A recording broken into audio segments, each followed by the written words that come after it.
Evangelho é o acaso. Até quando tentamos modificar o Evangelho, e isso foi tentado várias vezes, mas ainda o núcleo da mensagem foi mantida.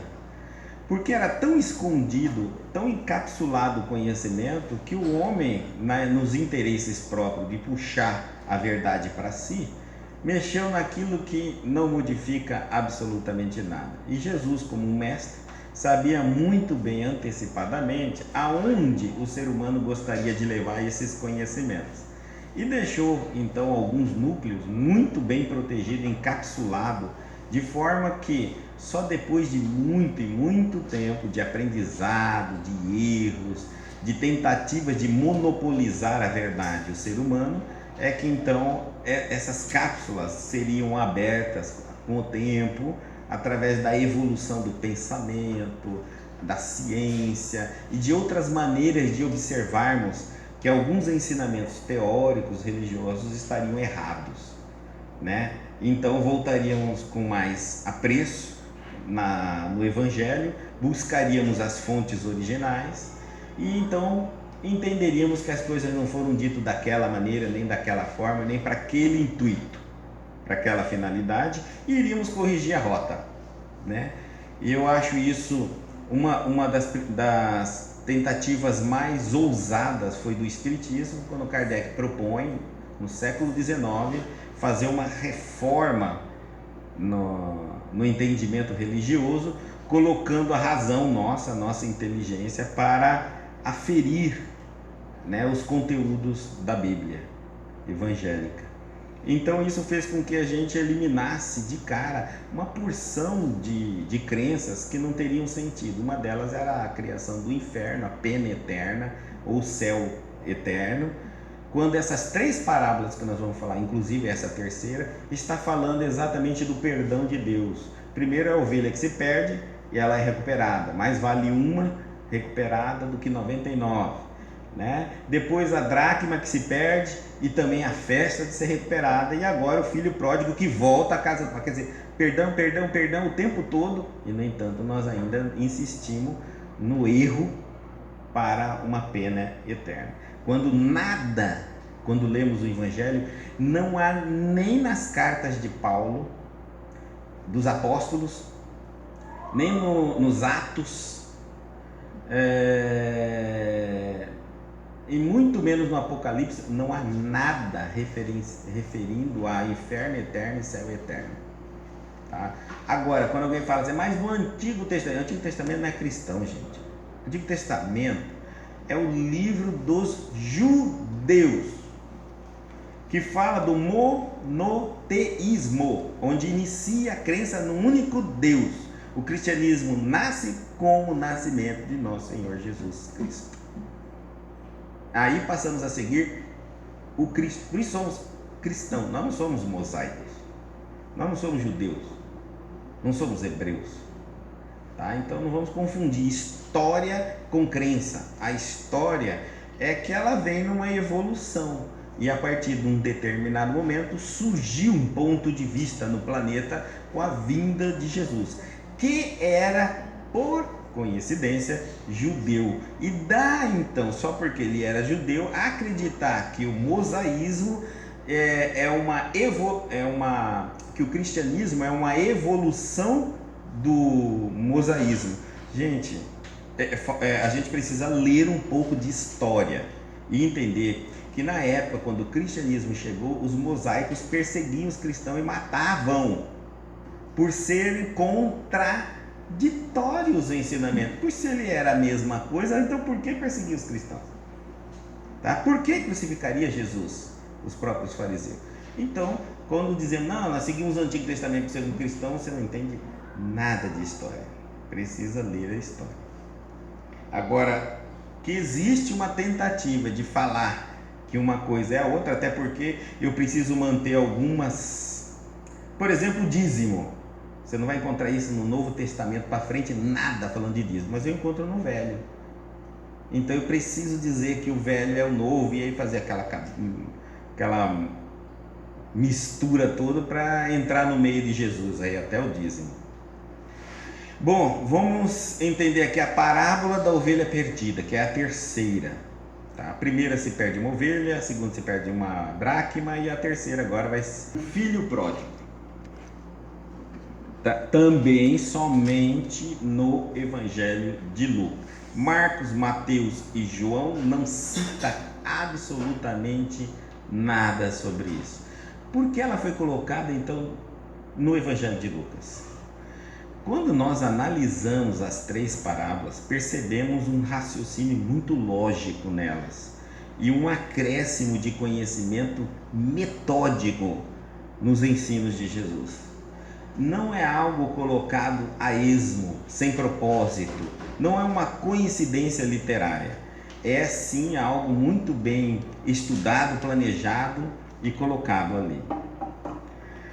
Disse, pois, certo homem tinha 2 filhos. Disse o mais moço dele a seu pai. Primeiro vamos entender, né? Nós não vamos ler toda essa parábola, porque a gente já vai entrando e estudando ela para não ficar tão longa a palestra. Então ele tinha 2 filhos, um deles chega ao pai e diz: olha, eu quero a minha parte, eu vou curtir a minha vida da minha forma, né? E o pai então divide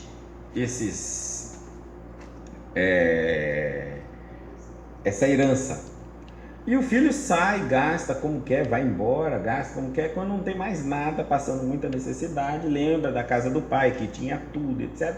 Volta para a casa do pai, é recebido pelo pai com festa, com alegria, da melhor forma possível. O filho mais velho, que nunca deixou o pai, que foi fiel ao pai o tempo todo, que esteve ao lado do pai, fica sabendo que o irmão retorna e é-lhe oferecido uma festa, uma alegria enorme, e se uma.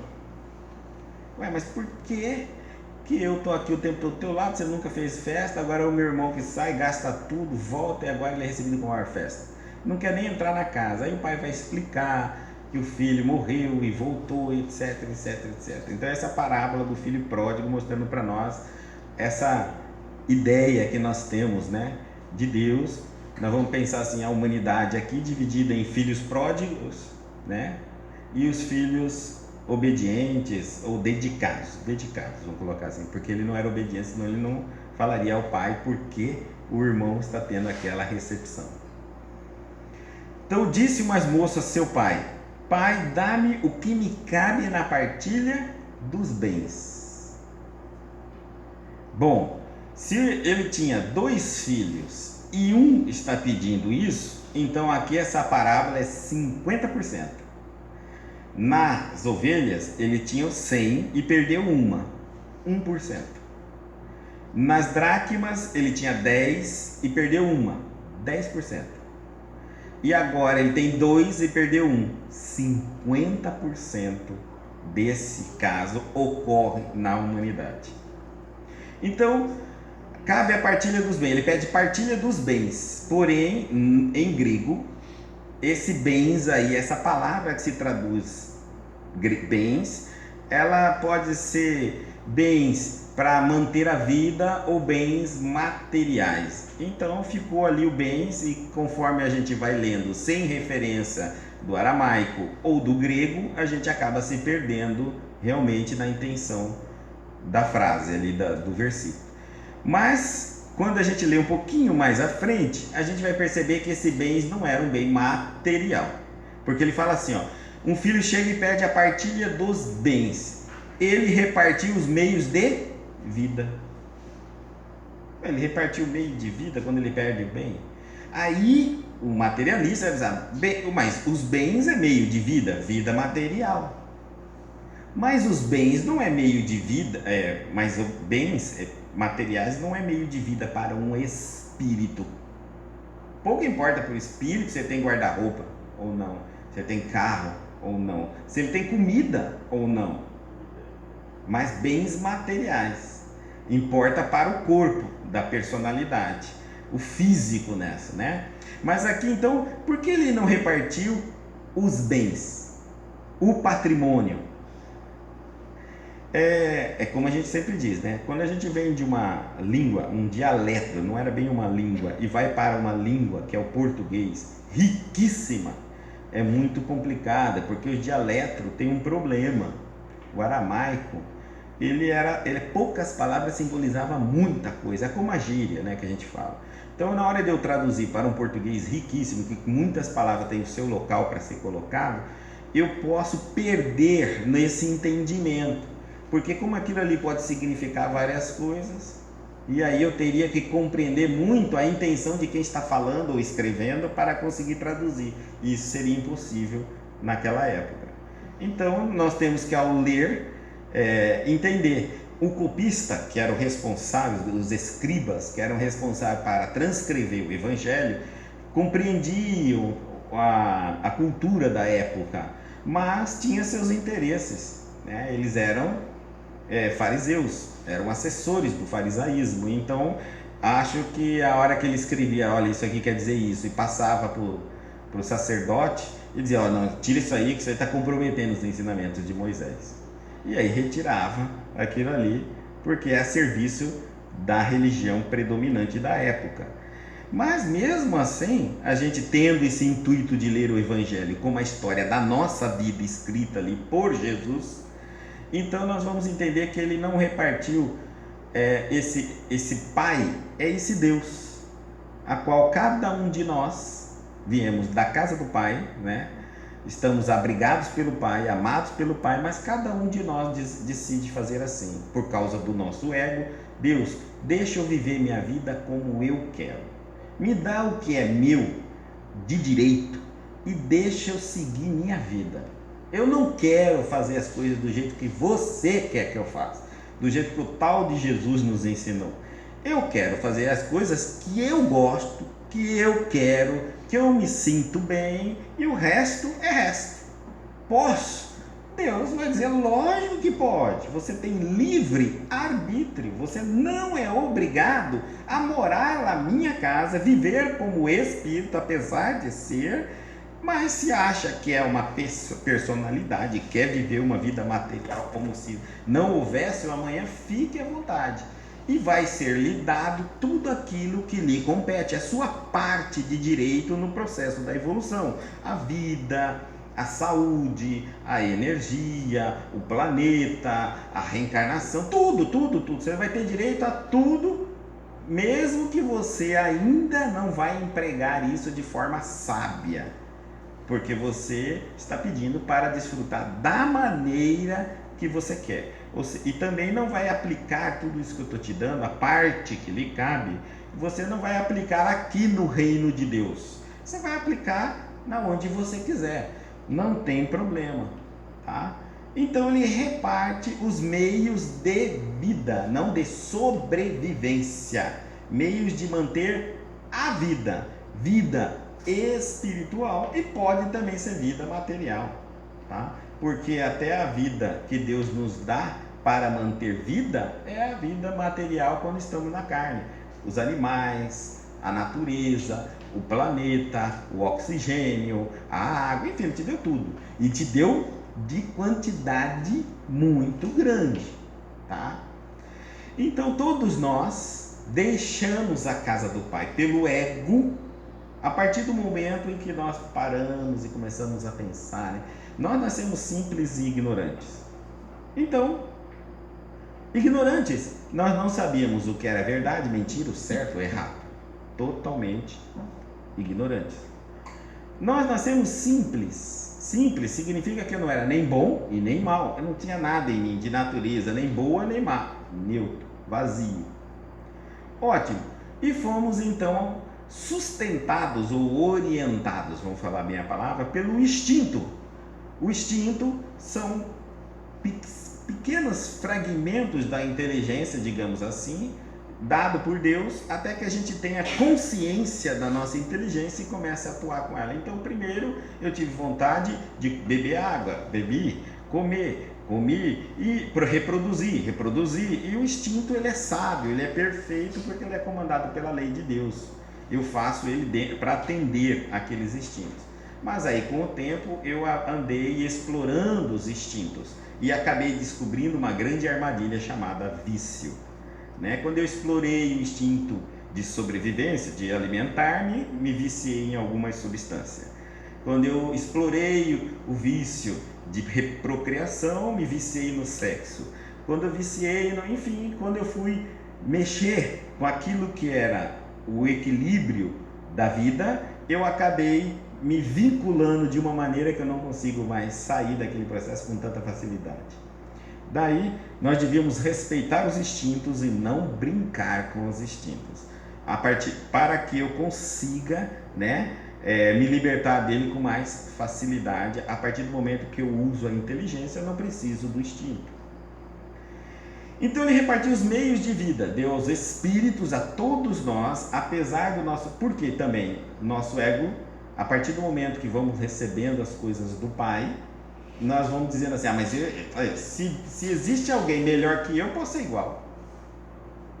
No fundo, todos nós somos Lúcifer, porque todos nós, entre aspas, temos inveja de Deus e queremos competir com Deus e queremos criar o nosso próprio universo, onde as nossas leis prevalecem, onde nós temos o poder. No fundo, todos nós somos Lúcifer.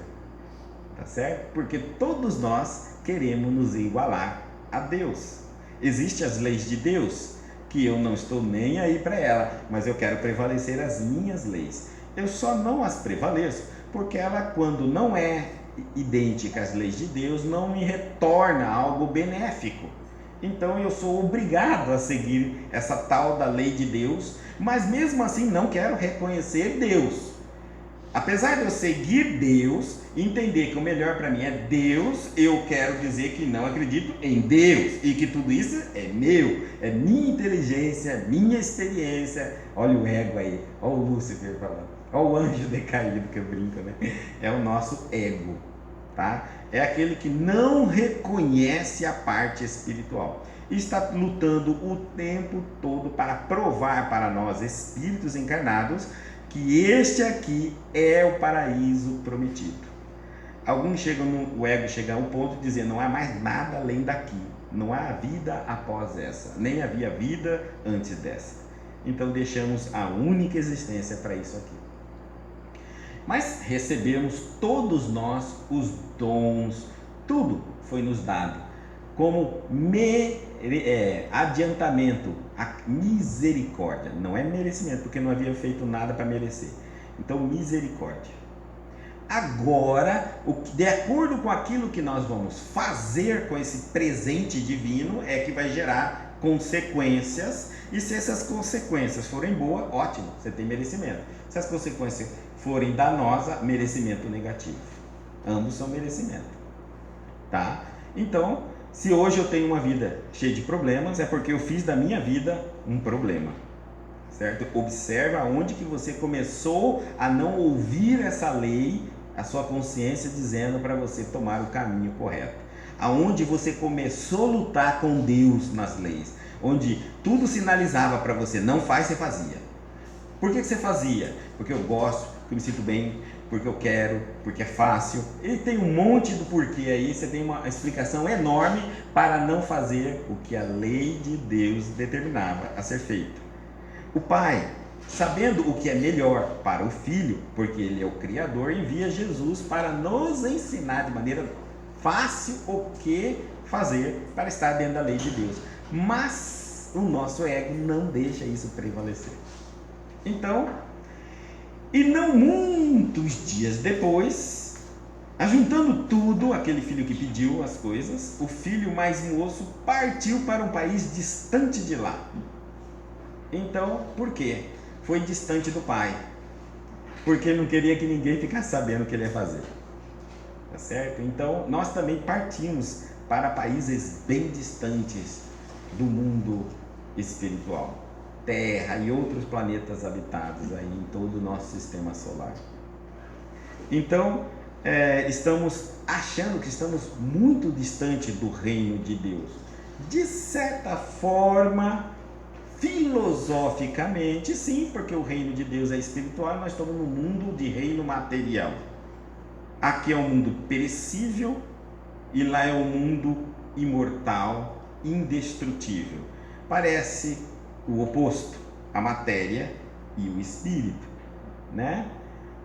Então, nós vamos dizer o seguinte: nesse caso, esse partir distante é a oposição, porque Deus está em tudo, dentro e fora. Então não estamos mesmo na matéria longe de Deus, no sentido verdadeiro, mas filosófico, moral, sim, estamos. Nós somos espíritos imortais vivendo numa matéria, crucificados, numa matéria que está apodrecendo, morrendo todos os dias, e nós lutando para manter a matéria viva, já que o espírito não morre. Você não luta para ficar vivo em espírito, né? Mas luta muito para ficar vivo e respirar a cada instante na sua matéria, que mesmo depois de toda a luta, esgotado o tempo de vida, essa matéria vai virar pó. Então, e vai sobrar aquilo que você não aceita, que você não permite entender. É isso que vai sobrar, ainda contra a nossa vontade. Graças a Deus você vai continuar pensando, sentindo e vivendo. E aí então, por viver prodigamente, dilapidou seus bens. E aí ele passou então a viver como nós. Então nós pedimos, mudamos para um país distante, fomos para a matéria, para os planetas, porque nos planetas é lá que queríamos ter uma vida como nós gostamos, queremos, desejamos, podemos. E isso sem que Deus interferisse na nossa vida. É aqui onde a gente de vez em quando diz assim: que larga esse negócio de Deus, eu vou viver minha vida como eu quero, né? E pronto, acabou. Se eu quisesse viver com Deus, eu ia viver com Deus. Eu não quero viver com Deus, eu quero viver do jeito que eu quero. Meu ego fala: você é bom, você é muito bom, você é melhor que esse tal de Deus. Se Deus criou tudo, você pode criar Deus. E a gente tem que tomar cuidado com as mensagens que a gente recebe, né? Faça tudo para ser feliz. Nem tudo, nem tudo. Tudo que for ético e moral, tá? Porque depende daquilo que você busca, chamado felicidade. Uma culpa, uma mágoa pode retirar todo o prazer, todo o sentido da palavra felicidade. Então nem tudo, nem tudo. Tudo dentro da lei de Deus. Aí você pode fazer tudo dentro da lei de Deus para ser feliz. Dilapidou seus bens, nós viemos na terra, viemos viver da nossa maneira, distante, longe de Deus, e começamos então a gastar, dilapidar todos os bens que nós recebemos, meios de vida. Então nós gastamos a atmosfera do planeta, os recursos naturais do planeta, estão detonando tudo. A gente parece aquelas sarnas.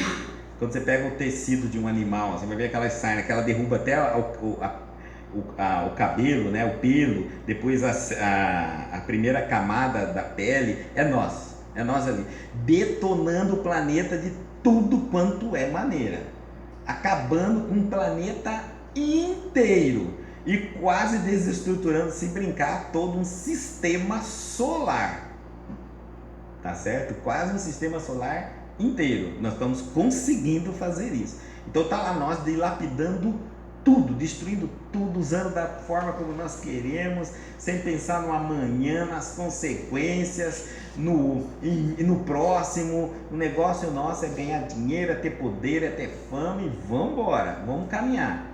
Esse é o nosso mundo. Este aqui não é o mundo de Deus.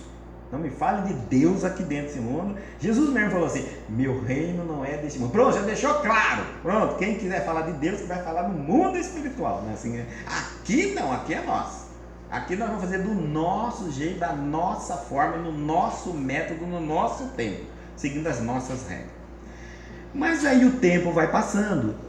Nós viemos para cá e vamos levando a vida, vamos gastando tudo, recurso, a saúde que nós foi nos dado, nós vamos contaminando essa saúde, o ar que respiramos contaminamos, a água contaminamos, enfim, vamos utilizando errada a nossa inteligência, explorando as pessoas, enfim, vem a doença, vem o sofrimento, vem a miséria, vem as dificuldades, vem as consequências de ter jogado a pedra para cima e ficado na direção da trajetória dela, com a lei da gravidade atuando.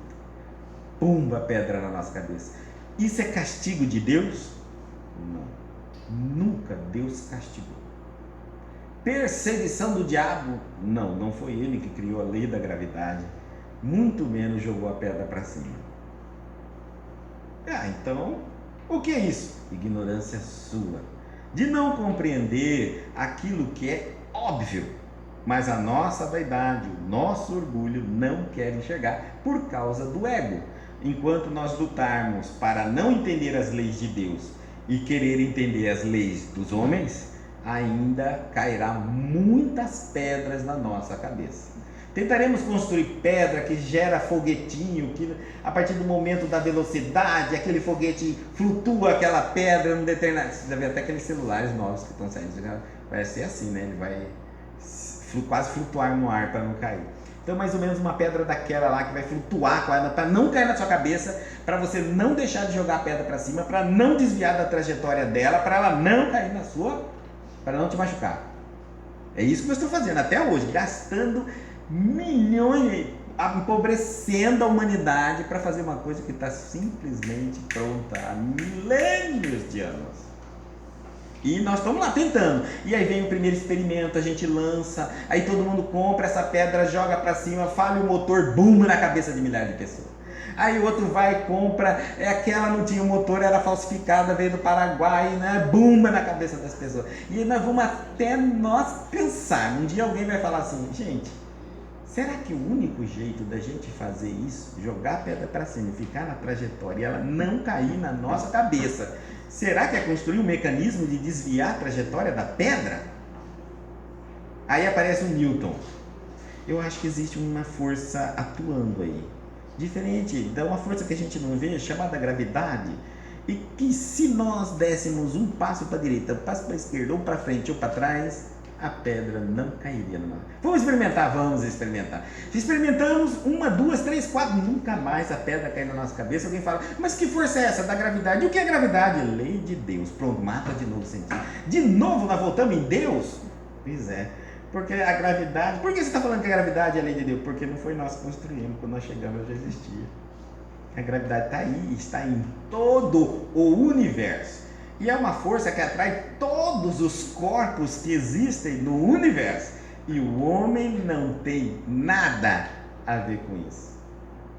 Nem sabemos realmente o que é. Só sabemos que existe, como funciona na Terra. Bom, beleza. Então, nós vamos gastar de tudo quanto é jeito, tentar de tudo que é forma, e a hora que então vai bater em a dor, o sofrimento, as dificuldades naturais das consequências de não cumprir a lei de Deus, a gente vai parar um pouquinho, vem sofrimento. Então vem o versículo 14 aí. Tendo gasto tudo, sobreveio grande fome àquele país, aquele planeta, aquele local, e ele começou a sofrer privações de tudo, ou seja, tudo aquilo que ele ganhou do pai não tinha mais, não tinha meios de sobrevivência. Nós estamos falando agora espiritual, mas podemos falar sobrevivência material. Então, em determinado momento, cada um de nós vai falar assim, não está dando mais para aguentar isso. Até remédio já fui, eu tomei tudo quanto é química que a medicina já passou, não consigo. Então eu já tentei de tudo, já tentei tudo que é o lado da ciência.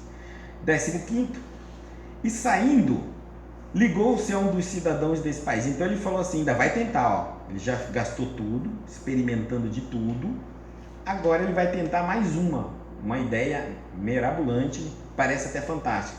Vai ligar-se a uma pessoa daquele planeta, daquela região, daquele local, um conhecido daquela cidade. Se for espírito, você pode se ligar até obsediar alguém que está naquele planeta Terra, né? Desse país, que o enviou aos seus campos a apacentar porcos. Bom, então ali você agora vai trabalhar. Na casa do pai, né? Você era um filho, agora aqui você vai trabalhar neste planeta. Trabalhar e muito, né? Nesse caso aqui, imagina um judeu, vamos lembrar da tradição da época, da história da época, entender esse versículo.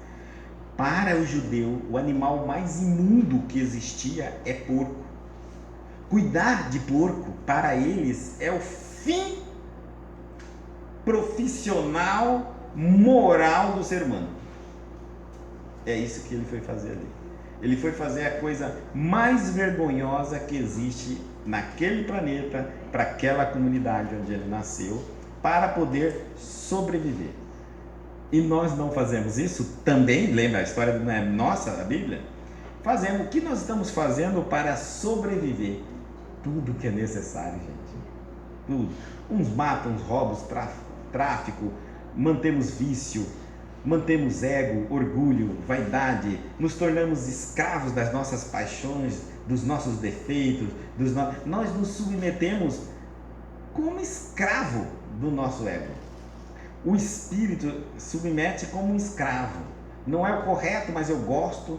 Não vai dar certo, isso não vai ser bom para nós, mas eu preciso. Enfim, estamos submetendo completamente, vivendo neste planeta como escravos do corpo. Não somos livres. Somos espíritos que não precisamos de corpos. Não perecemos, não adoecemos e não morremos. Mas viemos para os corpos de livre e espontânea vontade. E aqui, ao invés de ser senhores da matéria, somos escravos da matéria. Completamente oposto. E o que o corpo manda, o espírito obedece. E o corpo manda, então, o espírito imortal pensar que morre. E vive como se não morresse, como se morresse. Então vive desesperado, ansioso, conflitado, com medo da manhã, chorando pela morte, e fomos criando, o ego foi criando uma série de teorias para nós. Teorias que não são espirituais, são materialistas, personalistas. Então, e nós, espíritos, viajantes de galáxia, do universo, preso num corpinho na Terra, parado, e quando temos uma casa de alguns metros quadrados, ainda estamos felizes, nós que somos moradores de todo o universo, e ainda conseguimos com meio metro quadrado aí, achar que nós somos felizes e dono do mundo, não é isso? Quando vestimos uma roupa melhorzinha, achamos que estamos melhor vestidos, quando a verdadeira túnica do espírito é energética. Nós não sabemos realmente aonde é o reino nosso. Não sabemos mesmo. E da roupa que a gente veste, quando perde a moda, já está ultrapassada. E no universo, aquela roupa que você veste não se ultrapassa. Olha que coisa interessante. E aí então, e nós fomos nos submetendo a tudo isso. Do jeito que as leis foram criadas no mundo, o espírito imortal está se submetendo. Amém, amém. Você tem que trabalhar, amém. Você tem que fazer só isso, amém. Você não pode pensar, amém. Você é uma raça menosprezada, você é inferior a nós, amém, amém. Guerra, amém. Você deve ser nosso escravo, amém, amém, amém. E o mundo é feito de amém. Amém de todos os espíritos que nós não deveríamos mais estar aqui. Mas por que nós estamos aqui? Porque ainda queremos aqui um mundo melhor. Como assim? Enquanto eu estiver querendo este mundo melhor para eu viver nele, nós não vamos sair daqui. Porque então estamos dizendo que este mundo é importante para nós. Mas quando eu parar para pensar que tem duas formas de eu viver de forma melhor, ou este mundo muda, ou eu mudo e não preciso mais vir neste mundo e vou para o mundo melhor. Quando alguém me diga, gostaria de que esse mundo seja melhor, eu digo, por que você não melhora para não vir mais neste mundo? E quem sabe? E por que não? Se cada planeta fosse uma evolução. Imagine que um aluno da primeira série está fazendo o melhor para fazer a próxima série, o primeiro ano ainda. Só que agora ele está escolhendo, antes ele chegou no primeiro dia, primeira vez ele vai fazer a primeira série na escola. Então, você chegou e escolheu a cadeira do fundo. Passou um ano inteiro só pensando que no próximo ano, na primeira série, você vai pegar a cadeira do meio. Depois você passou mais um ano pensando que no próximo ano, na primeira série, você vai sentar na primeira da fila. Ainda acha que é inteligente. O que o professor diria para você? Meu filho, não está na hora de você pensar em ir para a segunda série? Você não veio para ficar aqui desfrutando de todos os cantos da sala da primeira série. É evolução. Você tem que sair da primeira série, que pense no melhor na segunda, na terceira, na quarta. Segue em frente, você está parado. E nós continuamos, nós somos os alunos que sentamos no final da sala e estamos pensando no ano que vem, a gente vai sentar no meio da sala e achando que somos os mais espertos. Está entendendo? Então, os espíritos estão nos chamando a atenção é o seguinte: é verdade que nós temos que contribuir para um planeta melhor, mas o planeta ficará melhor quando os espíritos daqui estiverem em condições melhores. Não vai haver mudança de fora para dentro, a mudança vai ser de dentro para fora. O mundo é aqui fora o que nós somos por dentro. Isso aqui é o nosso habitat. Se ele está um caos, é porque o caos se instalou na consciência do ser humano, no coração do ser humano. E enquanto isso não arrumar, não vai virar um paraíso. A natureza se recompõe rapidamente. E com auxílio do homem, tanto quanto ele foi capaz de destruir, ele reconstrói. Mas é preciso haver seres humanos. E no planeta nós ainda não estamos totalmente humanizados. Nós estamos ainda animalizados. Então o animal tem uma coisa diferente do humano. O animal, ele usufrui do que tem. E o humano, ele participa para a construção e perpetuação daquilo que existe. Ele atua. Você não vai ver um cachorro catando lixo na rua, tá? Deixando de fazer suas necessidades em determinado local, porque isso vai transmitir doença a outros cachorros. Você não vai ver padrões de comportamento sociais nesse sentido de evolução nos animais, tá? Nos animais. Mas no ser humano existe isso. Mas quantos são os humanos? Quantos são aqueles que estão pensando todo dia no próximo, todo dia na raça humana, todo dia no planeta humano, nossa humanidade? Poucos são. Então nós temos que pensar que ele aceitou como nós estamos aceitando de tudo para sobreviver nesse mundo. E ainda quando vem uma notícia assim para nós: olha, você vai morrer, nossa, parece que é te dizer assim: você está indo embora desse paraíso maravilhoso chamado Terra, que para você não existe nada melhor que isso, e vai deixar esse maravilhoso e fantástico corpinho, que não existe nada genético melhor do que isso, que você habita. Porque a gente entra numa depressão tão grande e fala: graças a Deus eu não sou daqui, já era tempo de eu partir para onde eu vim, ou de onde eu vim. Mas aí então, e aí enviou ele, começou a trabalhar como escravos ali, e queria afartar-se das alfarrobas, que era a vagem meio adocicada que eles davam aos porcos para comer. E pelo visto ele estava passando fome, porque ele queria furtar a comida dos porcos para se alimentar. Então a situação dele estava muito difícil, né? Que os porcos comiam e ninguém lhes dava. Então ele chegou no final da posição social judaica e está na posição final financeira, quer dizer, miséria total.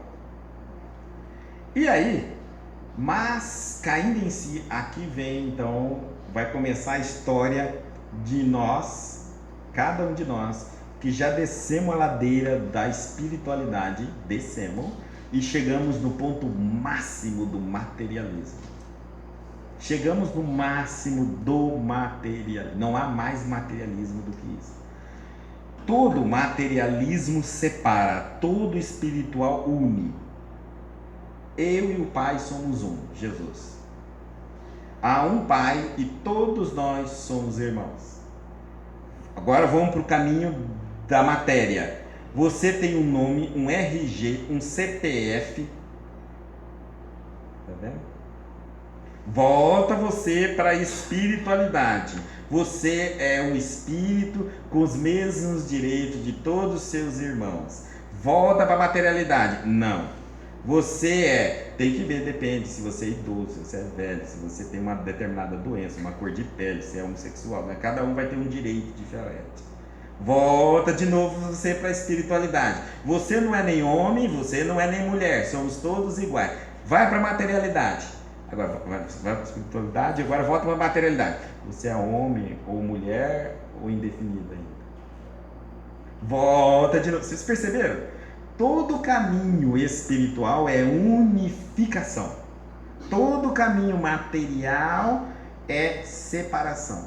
Bom, aonde há separação, há conflito, guerra. Sempre haverá. Instala-se uma fronteira entre dois povos, começa ali a guerra. Instala uma divisão entre você e seu irmão, começa ali uma disputa. Instala uma separação entre você e qualquer coisa que existir nesse universo. Vai haver guerra até unificar, porque essa é a lei, unificação. Tá certo? Então nós estamos num planeta extremamente materializado. Extremamente. O sentido da materialização e da separação vai culminar no máximo do egoísmo. Eu. Quando eu venho para o caminho da espiritualidade, nós. Acabou eu. Nós, nosso pai, nosso direito, nós, nosso. Tá certo? Ali é eu, meu, para mim. O máximo da materialidade e separação. Egocentrismo, espiritualidade. Então, ele cai agora num processo de meditação. É a primeira vez que o ego relaxa, permite a espiritualidade pensar nela, mas sem ouvir o assessor egocêntrico.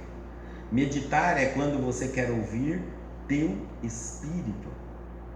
Não é assim? A voz de Deus, tua consciência, voz do universo, o nome que você der. O que você não quer ouvir na meditação? O que você pensa, seus pensamentos. É isso que você não quer ouvir. Porque se você fosse algo bem sábio, não estaria na condição que está. E se está é porque significa, se você está na condição que se encontra, é porque ali você merece, mas precisa galgar algo melhor. Então ele cai em si e começa a refletir como espírito. Uma pequena brecha começa a se abrir. Dizia, só que aqui ele está usando agora ainda a razão. A razão, ó. Porque é assim, gente. Primeiro, nós somos personalidades e o ego. A primeira coisa que vai confrontar com o ego imediato é a sua inteligência, a razão, o raciocínio. É ele que começa com mas espera aí, se você fala toda vez que vai fazer isso, eu só me arrebento. Não tem outra maneira de a gente fazer isso aí ganhando? Aí o ego fala, não, calma, vai ser melhor lá na frente. Mas eu ouvi falar de um tal de Jesus, eu passei num lugar e falou um tal de Jesus que se eu fizesse isso, não me arrebentaria não. Aí não fala desse nome, pelo amor de Deus, aqui nesse mundo quem manda é eu e você. Entendeu? Então, uma hora, então você começa, peraí, mas se a serpente falava com a Eva, a serpente falava naquela época, porque até hoje, desde quando eu nasci, eu nunca vi serpente falar. Já está entrando em detalhes. Claro que naquela época falava. E como falava? Por isso que veio a praga de Deus, para ela parar de falar e rastejar. Então ela tinha perna antigamente, tipo centopeia? Provavelmente. Mas o que você está prestando atenção nisso? Vai prestar atenção em ganhar dinheiro, fazer fama, sexo, droga, rock and roll, meu Deus do céu. E a gente já larga a mão de raciocínio, porque periodicamente nós estamos desenvolvendo o espírito. E periodicamente nós estamos raciocinando as mensagens que o ego vem para dominar o mundo. E aí o ego fala assim, esse personagem aqui, essa personalidade está ficando complicada. Mas então ele está usando agora só o raciocínio, tá? Ele ainda não despertou o espírito. Então no 17º versículo, como é um estágio da nossa despertamento, nós descemos na terra, estamos vivendo o mundo, e uma hora a gente está sentado, já está doente, algum médico deve ter falado, você está com câncer, o outro falou que está com AIDS, alguma coisa aconteceu na sua vida, você está sem dinheiro para comer, você está acabado, acha que não tem mais saída, aí você começa a ficar um pouquinho mais reflexivo, porque os limites do sofrimento te param na marra nesse mundo, aí você fica assim, agora só tem uma coisa para fazer aqui, é pensar, não tem outra coisa para fazer, porque desligar o pensamento não tem jeito, nem quando eu durmo eu sonho. Então vou pensar. E começou a pensar, só a razão. E a razão dele começou a pensar assim: quantos empregados de meu pai se fartam de pão e eu aqui morro de fome? É o primeiro pensamento que nós temos. Por que eu estou sofrendo? Por que eu vim nesse mundo? Por que eu passo fome? Por que eu adoeço? Por que eu sofro? Por que eu tenho dificuldades? Olha, se só tem esse mundo e nada depois existe daqui, e por que eu nasci assim, pobre, e o outro nasceu rico? E começa a cogitar, a perguntar. Nós desenvolvemos a inteligência. Aí vem a primeira resposta do Espírito. Já que você quer saber, a verdade vem sempre para quem está em busca dela. Agora, se vamos acreditar nessa verdade, aí agora a gente não sabe, né? Porque acho que a mentira está vestida de verdade, né? Então, a gente não sabe.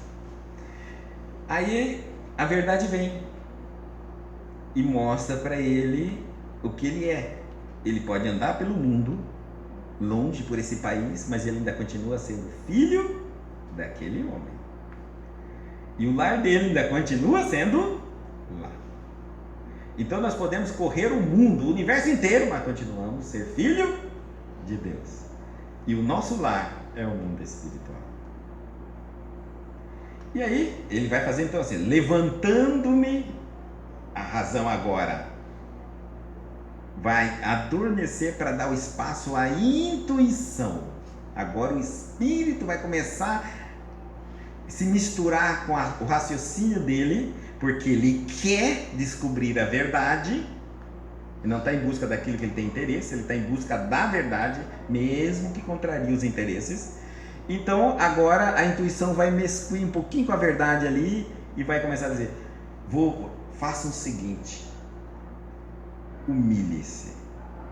Porque a humildade é a única maneira de você furar a vaidade, o orgulho. Sua bola está cheia, não dá, você não vai nem passar na porta. Então a primeira coisa é humildade. Vamos esvaziar essa bola. Aí ele vai pensar assim: levantando-me, não pedindo a Deus para levantar, não implorando para alguém dar ajuda. Veja que essas parábolas mostram, com exceção da ovelha, um pastor ir lá buscá-la. Fora da ovelha, a dracma e o filho pródigo, a atitude do próprio que está com a situação, tá? Faça a sua parte que Deus te ajudará, né? Então, vou me levantar, vou me pôr de pé, vou me erguer, vou me elevar. Em nível espiritual você já está pensando, refletindo, agora comece a orar. Agora você vai elevar a sua vibração espiritual. Em nível de matéria, você vai pôr-se de pé. Não vai ficar deitado, coitado, olha de mim, estou sofrendo demais, me leva para o Pai, me carrega para o Pai, me fala uma palavra mágica, reza para me levantar, nada disso. Não está pedindo nada para ninguém, ele vai pôr-me de pé. Vou fazer a minha parte. Assim que eu me colocar de pé, eu irei a meu Pai e dir-lhe-ei: Pai, errei contra o céu diante de ti. Humildade, percepção de erro, raciocínio que levou ele, através da intuição, a perceber que ele feriu a lei de Deus. A lei que ele não quis, nunca quis, nem discutiu o assunto. E agora ele vai ter que reconhecer que ele chegou numa situação porque ele pertence a um universo diferente, energético, e querendo se sair bem num universo material. Impossível. Impossível. Tá? Então ele chegou a essa conclusão, que ele vai ter que voltar para o seu universo energético, espiritual. E lá ele vai ter que se dar bem. Aqui é uma consequência. Então, para isso, percepção do erro, conclusão. Agora, planejamento. Errei. Saí da casa do meu pai, desliguei do meu pai, deixei de cumprir as leis do meu pai, os ensinamentos do meu pai, tudo ligado, tá, beleza. Esse é o meu erro. Ponho-me de pé. Planejamento. O que eu vou fazer agora? Porque agora ele está tendo remorso. Não é arrependimento. Ele está tendo só remorso. Remorso atormenta você. Remorso mina suas forças. Remorso deixa você fraco. Remorso faz você sofrer. Não adianta nada. Mas a gente tem remorso quem ainda não tem humildade para reparar o erro. Porque quem tem humildade para reparar o erro vai fazer reparação. Tá certo? Então, reparação é quando eu não perco tempo com o passado e o que eu fiz de errado ou deixei de fazer e vou me ocupar com o presente, com as capacidades que eu tenho do aprendizado do erro e me ocupar com o planejamento e ação para o futuro e não errar mais. É a atitude adulta, é uma atitude, você está maduro emocionalmente, psicológico, é quando você assume os seus erros e diz, tudo bem, se eu errei, mas o que eu vou fazer a partir de agora é o certo. Sem sobrar nada para ninguém, ninguém é culpado, sou eu que fiz, eu que escolhi, eu que decido. Nesse sentido. Mas com Deus, porque esse eu decido o quê? A lei de Deus. Agora você é nós. Você e Deus. Antes era você. Então, pai, errei contra o céu diante de percebi o erro, vou me levantar e vou ao meu pai. Estou planejando. Já não sou digno de ser chamado teu filho. Nós vamos colocar aqui no 18º item que existe uma coisa muito bonita quando a humildade, você percebe aonde você falhou e ao mesmo tempo você toma uma atitude de não abandonar aquilo mais definitivamente, não toma uma atitude de autopunição. O que eu quero dizer? Às vezes você vê uma pessoa, ela falha, aí porque ela falhou, ela acha que, então ela falha, ela tem uma humildade, né? Tecnicamente uma humildade de perceber que ela falhou, só que ela não quer ir lá reparar o erro. Aí ela busca a informação do ego. E o ego diz, agora você tem que sofrer. Agora você não vale, você não merece mais aquilo ali. Você está expulso pro resto da sua vida.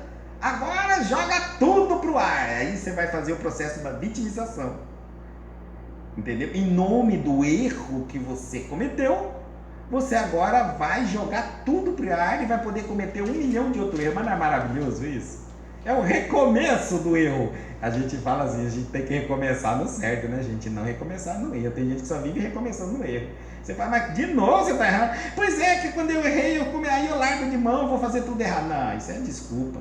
Tá certo? É quando você não quer mais corrigir, aí você faz o erro de propósito para se sentir culpado, para se punir, mas ainda para te dar liberdade de errar. E dizer que você está errando porque você errou. Ah, que absurdo. Não tem sentido. Então, ele está querendo, ele não vai fazer isso. Ele percebe o erro e ao invés de se punir, de se tornar vítima do erro, de ficar chorando, lamentando, de cometer mais erros em nome do deserdado Filho de Deus, ele vai tomar uma atitude de amor, gente. Amor é o seguinte, é quando eu erro, eu falho, mas não desisto da fonte. Eu não desisto do meu objetivo. Ninguém me para. Eu não sou perfeito, mas eu não desisto. Isso é amor. Porque o amor é incondicional. Se eu só amo quando dá certo, eu só amo Deus se consigo fazer a vontade de Deus. Quando eu não consigo fazer a vontade de Deus, então eu não amo Deus. Pronto, acabou. Vou seguir minha vida. Não. Você ama Deus ou não amo? Eu não consigo fazer nada certo. Tenta. Eu não consegui de novo. Tenta. Eu não consegui ter infinitamente. Mas não desiste de Deus. É isso. Não desiste do Cristo. Não desiste do ensinamento. Mantenha-se firme nele, mesmo falhando. E não dá uma desculpa para falhar mais, né? Então, quem se humilha será exaltado. O amor cobre a multidão de erros. Agora nós vamos colocar essas duas. Então não importa o que você fez de errado na sua vida. O que importa é quanto você ama a Deus. É quanto você está empenhado em se tornar uma pessoa melhor, mais próxima de Deus, filho legítimo de Deus, espírito criado, imagem e semelhança de Deus. Esse esforço já é santidade. Isso aí, santidade não é se tornar-se santo, aí você já é santo. Nós não somos. Nós estamos no caminho da santidade. É quando eu estou falhando, percebendo e corrigindo. Cuidado, corrigindo. Não me viciando no erro. E nem viciando no pedido de desculpa, né? Porque é mais fácil pedir desculpa do que evitar o erro. Há pessoas que adoram pedir desculpa, mas deixar de cometer o erro não pensa duas vezes. Comete o erro, mas logo vem a pedir desculpa. Então pensar, quando ele está tomando, essa meditação dele olha, ele não está só pensando no erro, mas já está planejando em como corrigir o erro. Tá certo? Ele está corrigindo, está voltando à casa do pai. Ele não está querendo uma vida melhorzinha onde ele está, não. Ele está voltando lá. Então nós temos que perceber o erro, planejar para não mais cometer o erro e não ficar maquiando cada hora fazer o erro de forma diferente. Aí vem a humildade, o amor, a percepção do erro, a reparação, né? O arrependimento. O arrependimento é percepção e correção. Remorso é só percepção. Ele vai chegar assim, já tá, no 19º versículo está dizendo: já não sou digno de ser chamado teu filho. É uma humildade. Faze-me como um de teus empregados. Essa parte aqui é uma das mais difíceis para todos nós, porque a gente não pensa na hora que comete o erro, mas quer negociar as consequências do erro. E então não estamos ainda humildes o suficiente para aceitar a lei de Deus, continuamos querer controlar Deus. Uma hora eu quero controlar Deus nas minhas orações, pedindo para Ele fazer o que eu acho que é certo e que eu quero. Outra hora eu quero controlar Deus dizendo como Ele tem que vir cobrar de mim aqueles erros que eu cometi. Ora, gente, né? Nós não vamos enganar o universo assim. Então, por exemplo, se eu na hora de eu começar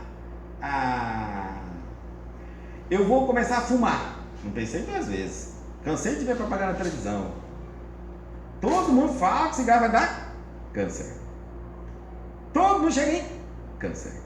Mas na hora que o câncer chegar na minha vida, aí eu quero negociar. Aí eu quero entrar em contato com Deus. Oh Deus, mas não é agora. Mas tinha que vir agora. Não dá de ser amanhã. Esse câncer não pode ser curado. Não, aí... Mas, meu filho, você fumou quanto você quis, a hora que você quis, do jeito que você quis. Agora que vem a consequência, você quer falar da consequência? Por que não pensou na atitude? Você é livre. Isso é igual um arqueiro com uma flecha. Você é livre enquanto a flecha está na sua mão. Se você solta, se você não solta, se mira para lá, para cá, mas depois que soltou a flecha, não tem mais jeito. Não adianta, você não para essa flecha. Ela só para a hora que atingir o alvo. Então, livre-arbítrio é assim. Você é dono e senhor de toda atitude que não tomar. Tá certo? Mas a tomada, você agora é fruto das consequências das leis do universo. Entenda isso, aí você vai se tornar uma pessoa madura, para que você não resmungue, não reclame de nada que venha na sua direção. Dessa forma você está em equilíbrio. Eu sei que se eu fizer isso vai acontecer isso, se eu fizer aquilo não vai dar certo, então eu estou estudando as leis de Deus para ferir menos as leis de Deus, para que não venha tantas consequências penosas. E assim eu vou indo, trabalhando dentro de uma racionalidade, de uma forma muito bem equilibrada na minha relação com Deus, que a hora eu posso não aceitar Ele como Deus, esse Deus, mas aceitaria Ele como as leis do universo, que eu não quero ferir, porque eu não vou mudar a lei do universo. Mas vou usar essa lei para extrair o melhor para a minha vida. A lei, quem não acredita em Deus, lei do pensamento positivo, lei da autoestima, lei da ação do trabalho, lei da magnetização, o nome que você quiser dar. E aí, já não sou digno de ser chamado teu filho, ele está disposto a começar lá do zero. Ele jogou, desprezou tudo, largou tudo e foi com interesse, né? Ele está errado, gente, ele não está errado, tá? Não existe certo e errado na lei de Deus. Existe necessidade e não necessidade para você. Se existe algo que você chama de errado, É porque você concluiu que não é o que você quer, que não venha o retorno daquilo que você gosta. E aí você deu um nome a essa situação, errado. Mas, existe, não existe? Então Deus permite. Então não está errado. Porque para Deus o mal e o erro é uma forma de convencer você o bem e o certo. Só. É um outro caminho. E que você tem o direito de escolher, e você não é menor nem pior que ninguém. Você só quer escolher um caminho diferente de alguém. Só isso. Mas vai chegar em Deus do mesmo jeito que aqui. Quem escolheu o caminho certo vai chegar a Deus. Quem escolheu o caminho errado vai apanhar e vai chegar a Deus também. Então para Deus não existe certo e nem errado. Existe uma escolha que você quis, diferente. Só. Preto e branco é cor. Qual é melhor? Não tem. Qual é mais bonito? Depende do gosto. Qual é certo e errado? Não existe. É cor. Bem e mal, tua opinião. Certo ou errado, sua opinião. Verdade ou mentira, lei de Deus. O contrário da lei de Deus é mentira. Tá bom. Simples assim. E aí, quando ele chega nessa conclusão, que é o 19º versículo, nós estamos nos embasando também nos Salmos 84, capítulo 84, versículo 10. Preferi estar à porta da casa do meu Deus a habitar as tendas dos ímpios, cometendo erros contra a sua própria consciência. No versículo 20, levantando-se, agora ele vai tomar, até então ele só estava planejando, e de boa intenção o inferno está cheio. Né? Todo mundo vai para o inferno, você vai lá entrevistar. Por que você está aqui? Ah, eu não sei, porque eu tinha tantos planos. Eu ia fazer caridade, ia ser bom. A morte me pegou antes. É Deus que me chamou antes. E me chama antes de eu ser bom. Ainda culpa eu e põe eu no inferno. Mas meu coração estava lotado de sonhos e planejamentos. Então, ele estava só planejando. Planejou, mas não executou. Veja como a parábola ela é bem colocada. Ele podia ficar no planejamento e dar-nos a entender que já tinha executado. Ou ele podia ter executado e nos dado a entender que ele tinha planejado. Porque a parábola faz questão de planejar para depois executar. E até repetir o texto quase que novamente. Para mostrar para nós que há duas etapas e que não salta uma para outra. Você não corrige o que não compreende que está errado. Você não faz de novo o que acha que não é necessário.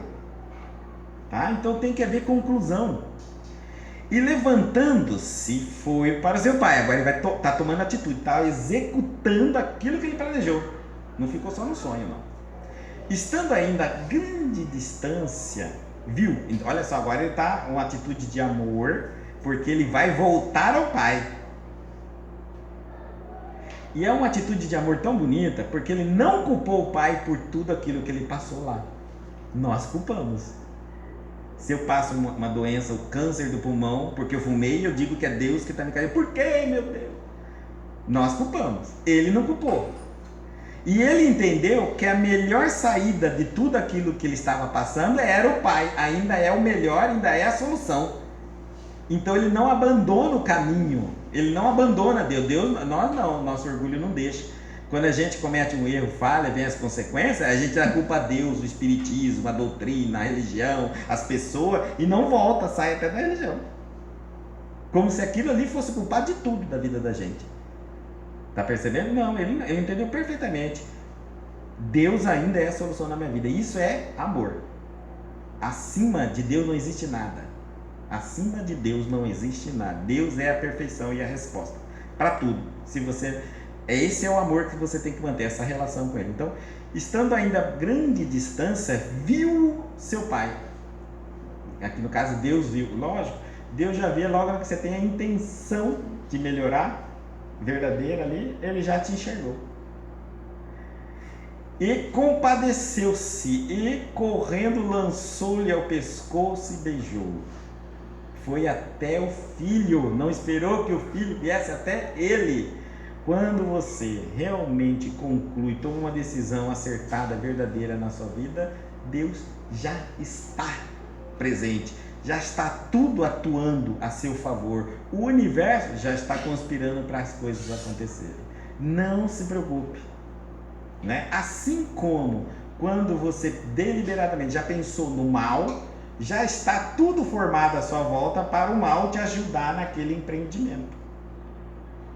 Toda atitude dentro da lei de Deus ou contra a lei de Deus existe, você nunca fará ela sozinha, nem que não peça ajuda para ninguém, mas tem sempre, se for contra a lei de Deus, tem sempre umas pecinhas para te ajudar. Por isso você não faz nada sozinho, nem acredita. E quando você faz o bem, também não faz nada sozinho. Sempre há bons espíritos para te auxiliar. Certo? Então nem caridade você faz sozinho. Disse-lhe o filho: pai, errei. Vai repetir tudo novamente. Para que isso? Para mostrar que precisa ser feito e não só planejar. Nós tomamos atitude no erro e pedimos perdão mental.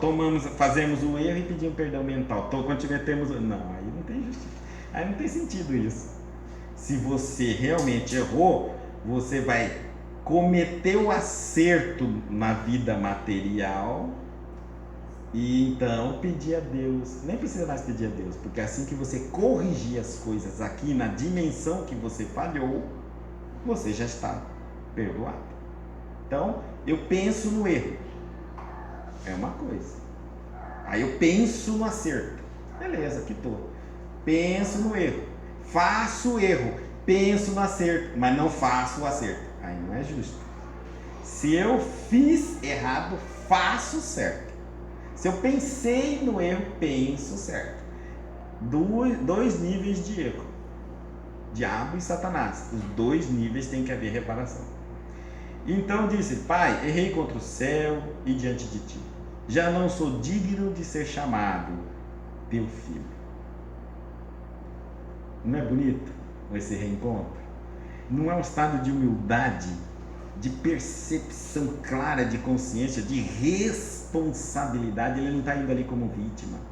Ele não está indo para contar todo o sofrimento dele, para reclamar. Ele está indo ali para refazer o que ele fez de errado. É um espírito extremamente maduro, muito competente, muito responsável das atitudes. Passamos uma vida inteira, às vezes, reclamando de alguma coisa que não queremos deixar de fazer, só queremos mudar as consequências. É como se nós quiséssemos plantar arroz todo dia e ficar chorando porque não comemos feijão. Nunca vi feijão, mas naquele meu pé de arroz nunca nasce feijão, Senhor. Eu sofro porque não tem feijão, eu olho todo dia, só tem arroz, toda a plantação, e eu acho que isso vai mudar a lei da natureza. Então naquele pé de arroz seu vai nascer o primeiro feijão da humanidade. Não vai. Né? Então ele não está fazendo isso, ele está muito claro. Eu errei e tenho que acertar as contas e estou me dispondo ao que for necessário. Não quero nem recomeçar como teu filho. Eu quero começar como um empregado, se assim o senhor achar melhor. Disse então o pai a seus servos: trazei depressa a melhor túnica. Cada item daqui tem um significado. Túnica é uma vestimenta nupcial da época. E essa túnica é sagrada, né, para eles. Por quê? Porque ele vai vestir definitivamente por fora, né? A túnica é por fora, mas no espírito ele vai vestir, assimilar. A gente não fala assim: veste a camisa da empresa, veste a filosofia da empresa. Então, ele vai vestir os ensinamentos do pai. Ele está retornando à casa e o pai agora, só que agora ele está retornando cabisbaixo, humilde, uma pessoa que ama porque aceitou que a resposta que faltou na vida dele foi Deus. Ele já está aí humilde, irresponsável. Pronto. A vida ensinou o que o pai não conseguiu. A experiência lhe deu o que a teoria não lhe proporcionou. E agora ele volta e o pai agora já pode lhe dar a túnica. esse é o meu filho que retornou à casa, vai vestir agora os mandamentos de Deus. Nós somos filhos de Deus, um dia nós vamos ter que voltar e vestir a túnica sagrada espiritual. Finalmente dizer, pai, esses são os seus ensinamentos, é assim que tem que ser. E veste nele e dai um anel para a mão. Ele não deu uma aliança na mão, mas a túnica nupcial, como é que ele vai casar sem anel, sem aliança? Pois é, porque a aliança é um pacto. Pacto ainda tem que ser feito, muita coisa ainda, né? A nova e eterna aliança que Jesus deixou na ligação com Deus, na Santa Ceia, até hoje não foi cumprida, né? Então o pacto é um acerto, tá aí, tá vigorando o pacto, né? Mas ele vai dar um anel de família. Naquela época as famílias tinham um anel que dizia pertencente à família. Nós temos um anel, desde aquela época já vem aqui esse simbolismo. Quando você se forma, por exemplo, em medicina, você tem um anel específico lá com uma pedra de medicina, de contabilidade, de direito. Cada formatura tem um anel, não uma aliança. Você não está fazendo um pacto com a sua profissão, você está fazendo, aquele anel significa que você vai desempenhar a sua profissão. O conhecimento que você adquiriu ali no banco da universidade profissional, referente àquela profissão, após um juramento. Olha que legal! Por isso ele trouxe um anel para o filho. Meu filho, agora que você vestiu meus ensinamentos, você vai ser um trabalhador de cumprir, vai cumprir fielmente os meus ensinamentos. Não é um pacto, é um trabalhador. Você já é, digamos assim, um profissional, você já sabe como fazer, tem experiência na vida, já fez tudo errado na vida, saiu daqui com a teoria, aprendeu na vida prática, não tem mais o que falar para você. Agora você é executor da lei de Deus. Executor no sentido de exercer função, né? Cumprir, um cumpridor da lei de Deus, sem discussões, e é até uma autoridade. E para a mão, que a mão também é o local onde se abençoa as ações, né? Nós agimos no mundo físico pelas mãos. As nossas mãos são as mãos que trabalham. Ela agora tendo um anel, aquelas mãos vão promover a vontade de Deus onde quer que aquele espírito se encontre. Olha Jesus, eu faço a vontade do meu Pai. Jesus tinha um anel desse. A minha vontade é a vontade de Deus. Olha o anel dele. Para a mão e sandália para os pés. Por que sandália? Nos pés. Porque agora, a partir daquele momento, quando você aceita os mandamentos de Deus, vai se tornar-se um trabalhador de Deus, você agora perde conexão com o solo terreno. A matéria para você não importa mais. Sua visão do mundo material é espiritual. Seus pensamentos são espiritual. Sua conexão é espiritual. Você vive como um espírito mesmo encarnado na matéria. Sua visão é espiritual. Sua percepção é espiritual. Suas alegrias, felicidade, conhecimento é espiritual. Você está separado da terra e estando na terra. Jesus veio no planeta Terra e não se tornou um terráqueo, um terrícola. Continuou sendo o espírito que tem um corpo na terra. E continuava ensinando coisas do espírito, falando de Deus espiritual, agindo como um espírito, mesmo tendo um corpo igual ao nosso. E assim então é o cristão. Quando nosso espírito voltarmos para a casa do Pai, realmente vestirmos a túnica, o anel, estaremos prontos para mergulhar na carne quantas vezes for necessário, mas estaremos aqui no sentido de missão. Seremos missionários para progredir a humanidade, para disseminar pensamentos, raciocínios que abrem a mente das pessoas para que elas aprendam a pensar mais elevado, melhor, descortinar, abrir todos os ensinamentos, torná-los claros para as pessoas compreenderem. a missão. Mas na terra, mesmo na terra. E finalmente, então ele vai se desvencilhar do mundo material. E trazei o bezerro gordo. Por que bezerro, né, gente? A gente fica pensando, por que ele não colocou a ovelha? Todo mundo matava a ovelha, eles eram pastor, criavam a ovelha e ia botar o bezerro. E agora? Mas tudo na Bíblia tem um significado, tem que ser bezerro, não podia ser cordeiro, né, gente? Por quê? Porque eu quero que vocês se lembram que na época que o povo hebreu era escravo dos egípcios, a era de touro. Vocês se lembram de touro? Quando passa para a era do cordeiro, o que acontece?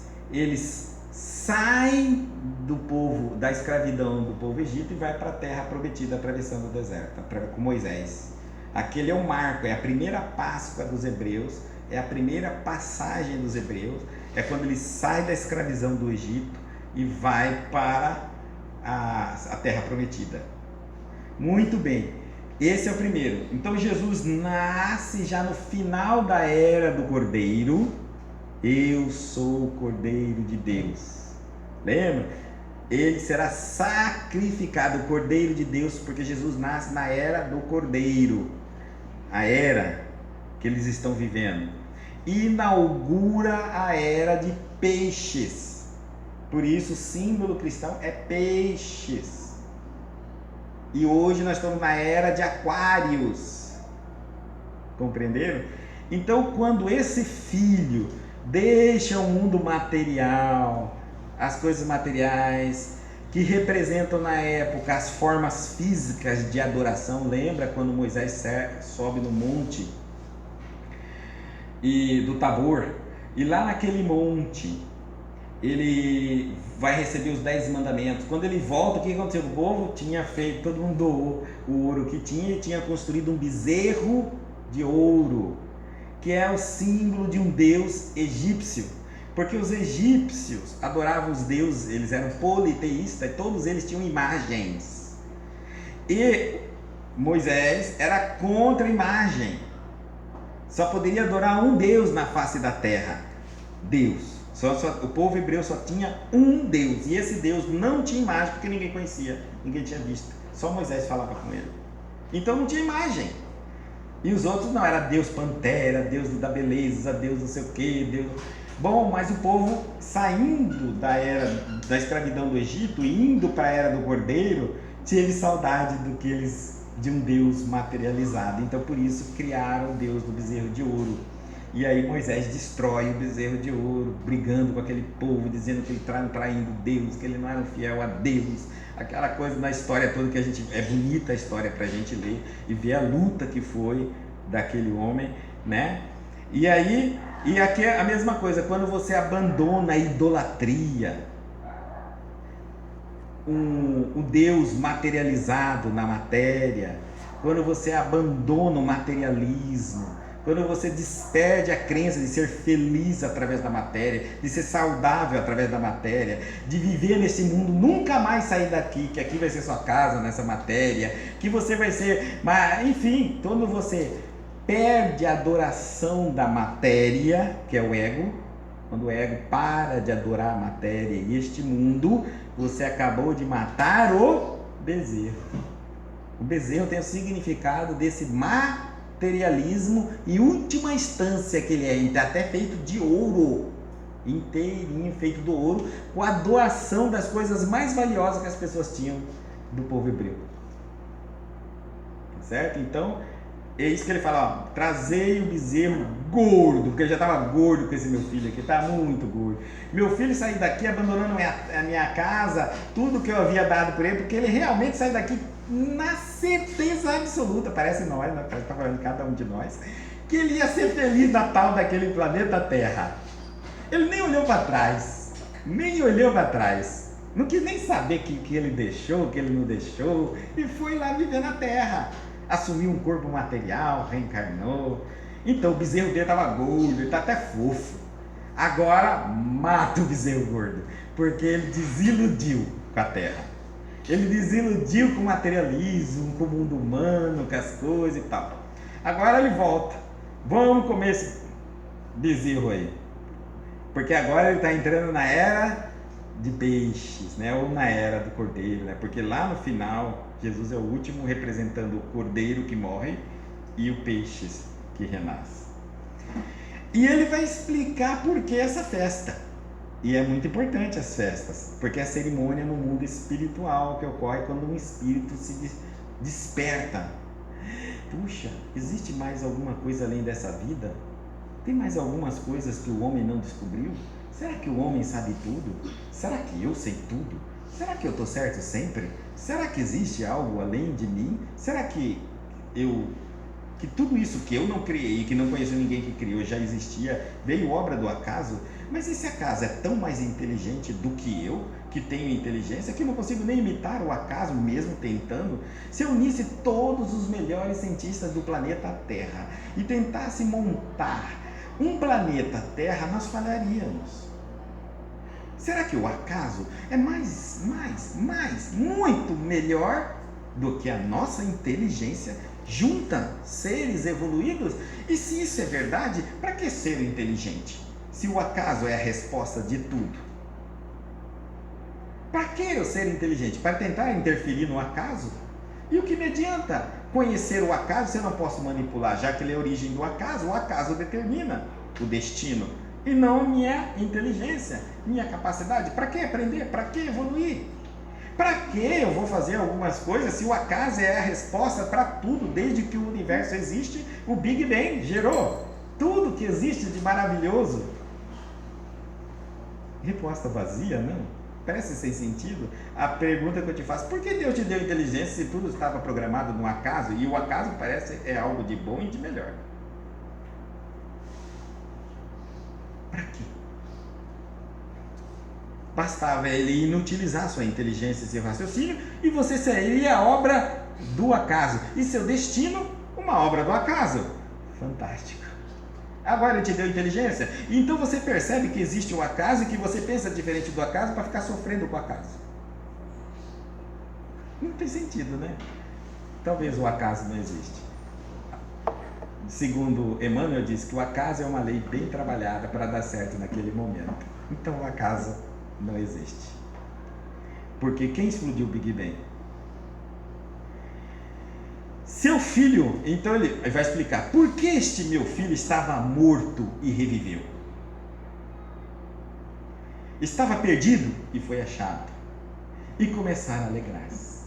Morto realmente. Quando o espírito se afasta de Deus, ele morre no conceito espiritual. Quando eu me afasto de Deus, eu me materializo. Eu me torno cada vez mais material, mais personalidade. Quando eu me aproximo de Deus, eu me espiritualizo. Eu mais me aproximo de imagem e semelhança de Deus. Então eu morro e ressuscito. Existe ressuscitação de espírito? Isso sem dúvida. Porque o espírito morre, ressuscita, morre, ressuscita. Agora, ressuscitar carne, impossível. Aí é a reencarnação. Por isso é reencarnar, retomar carne. Mas ressuscitar em espírito, sim, porque você volta com o mesmo corpo espiritual na direção de Deus. Estava perdido, foi achado e começaram a alegrar-se. Estava perdido, foi achado. Seu filho mais velho, porém, estava no campo. O filho mais velho nunca deixou o pai. Esteve sempre ao lado do pai. E voltando, chegou a casa e ouviu as sinfonias e coros. E chamando um dos moços, perguntou: que era aquilo? Este disse-lhe: teu irmão chegou e teu pai matou o bezerro gordo porque o recebeu com saúde. Agora nós vamos pensar: nossa, esse irmão ficou feliz, né? Aborreceu-se. Você fala: mas não acredito. Mas ele não era o homem que estava do lado do pai? O tempo todo do pai? Dá a impressão que ele está do lado do pai, fazendo todos os gols do pai. É um espírito evoluído. Agora, como é que um espírito evoluído ficou chateado de que o irmão dele havia recobrado a sanidade, porque ele estava como vivendo, um espírito vivendo como matéria no mundo espiritual? Está doido. Agora ele voltou a viver como espírito, então ele recuperou a sanidade. Isso é bondade? Esse irmão está sentindo inveja, ciúme do outro? Isso é espiritualidade? Isso é evolução? Quem está do lado da casa dele, então os anjos que estão do lado de Deus, quando a gente vai evoluindo, vão ficar tudo invejado conosco. Não tem sentido, Guto, não é? Não tem sentido um negócio desse. E então ele não queria nem entrar na casa. Mas saindo o pai da casa, seu pai o convidava. Vem, meu filho, ele recusou até entrar na festa. Tão aborrecido que ele ficou.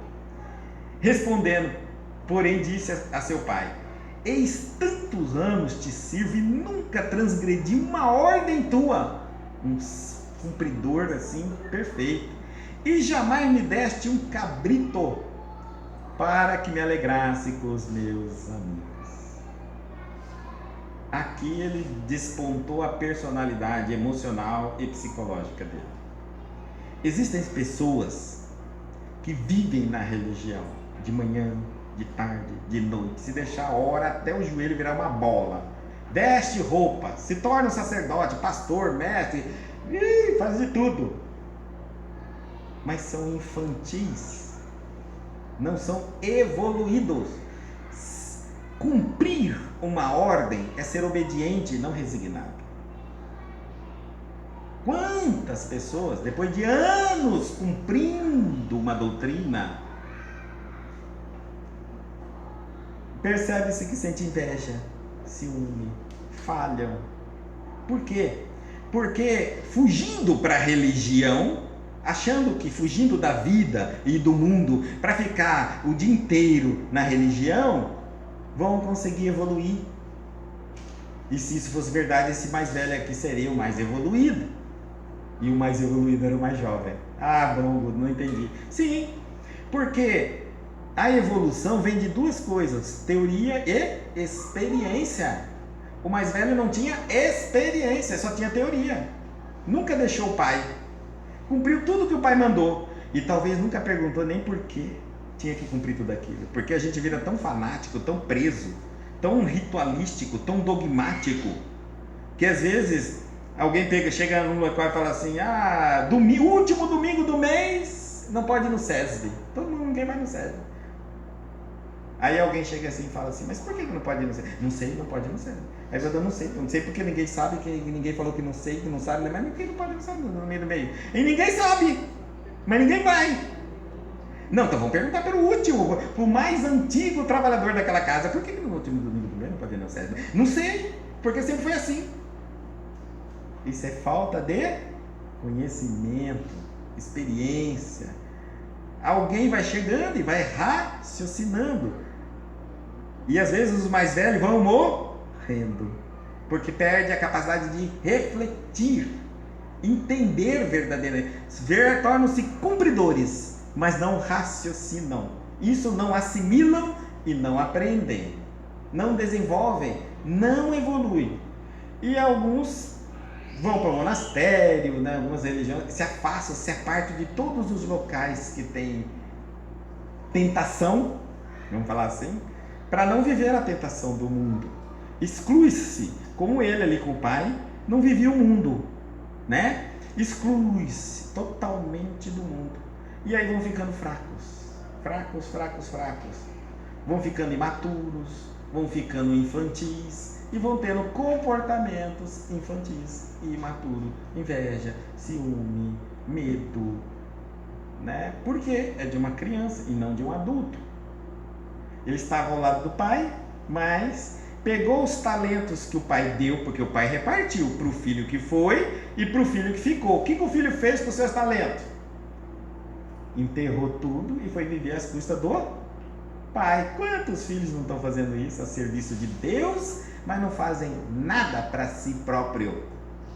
Vocês estão entendendo? Tem uma obra que é a religião, mas para si mesmo não estão crescendo em nada, não estão evoluindo em nada. Ajudam 1 milhão de pessoas e ela continua a mesma pessoa de 1000 anos atrás. Você lembra fulano que era nervoso? Pois é, descobri, tá trabalhando lá naquele centro espírita. Quanto tempo tá lá? 10 anos. E aí, como é que tá nervoso mesmo, gente? Mas já curou muita gente. Já curou muita gente. Mas vai todo mundo pro céu. Ela vai ficar. Ela vai ficar. Por quê? Porque ela não usou a religião para ela. Ela queria servir a Deus. E se Deus mandava, vai dar passe, ela dava passe. Mas ela não entendia o que era o passe para ela e nem servir a Deus para ela. Ela não evoluía ela. Compreenderam? Então ele estava do lado do pai. Fazia tudo o que o pai lhe pedia. Não transgredia nada, mas não evoluiu em nada. O filho que pegou o conhecimento do pai, duvidou do pai, fez tudo errado e voltou, pelo menos agora sabe que não dá certo fazer tudo errado. Esse filho tem mais fé, está mais convencido, prático e teórico do que aquele que ainda está ali, e mais ainda, depois de um certo tempo de fazer as coisas certas só porque mandam o que tem que fazer, né? Porque André Luiz mandou, porque Manuel falou, porque Haroldo disse, porque Divaldo manifestou. Esse que está fazendo só por isso, sem uma mínima reflexão do porquê na minha vida pessoal, já que a Bíblia é o direito de cada um ler para a própria vida. E respondendo, porém, disse a seu pai: eis que tantos anos te sirvo e nunca transgredi uma ordem tua, jamais me deste um cabrito para me alegrasse com os seus amigos. Mas quando veio este teu filho, que te devorou os haveres com meretrizes, matastes para ele um bezerro gordo, né? Reclamando, quer dizer, olha aqui, gente, quanto custa servir a Deus?